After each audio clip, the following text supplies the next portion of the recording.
Hi, I'm David. Have there ever been a time in your life when you've heard your mom or dad say, "Go ask your mom" or "Go ask your dad"? Well, that happens in families all across our country, and it happens all too frequently, I think. Here, let me illustrate how it happens. Here's Dad,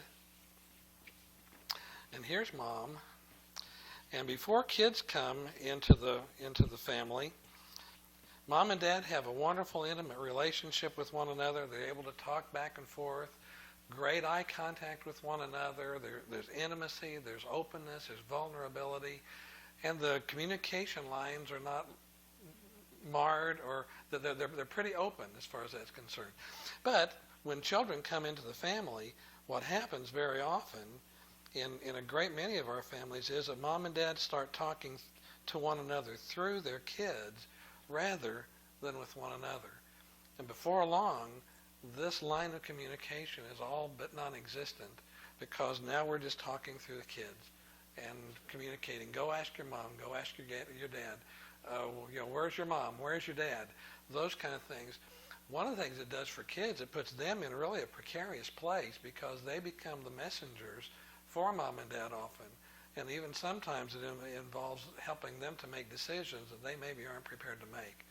This happens in the nuclear family, but it also happens in the blended family as well. And sometimes it's very tragic what happens in a blended family, because here we have a dad and a son and a mom and a daughter, and the families become divided over how they interact with the children. Are we going to love her as much as we love him? You favor him. You don't discipline her like you discipline him. And those kind of things. And it just becomes very divisive. But also, in addition, it again makes this couple lose this kind of intimacy that they should have. Well, I think that the antidote is pretty obvious, that what we have to do is we have to move the children over here to where they're still in the family constellation, they're still part of the family, but we are no longer talking through them, but we're talking to one another about how we're going to do family interactions with one another. This way, even when when dad makes a ruling, if the child goes to mom for some kind of a decision to countermand what dad has said, I think what has to happen is mom has to say to the child, "Oh, well, I support you, and I think I need to talk with your dad," or, "That's just your dad." We can't do that, moms, and we can't do that, dads, either. But what we have to say to these kids is, what did your dad say? And how can I support him? Because I do support what he ruled in that instance.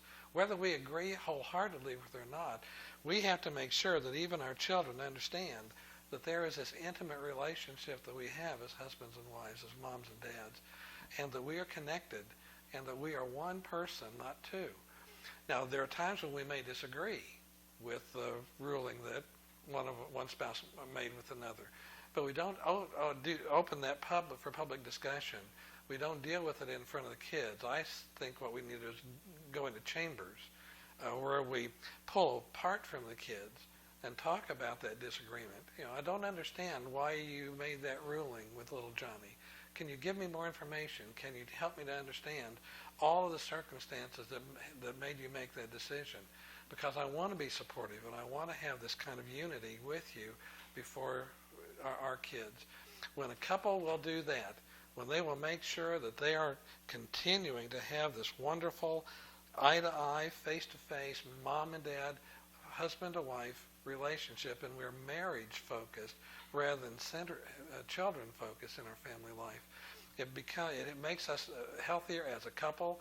It makes us healthier as a family. And really, it makes the kids healthier, because they know what their role is in the whole family constellation.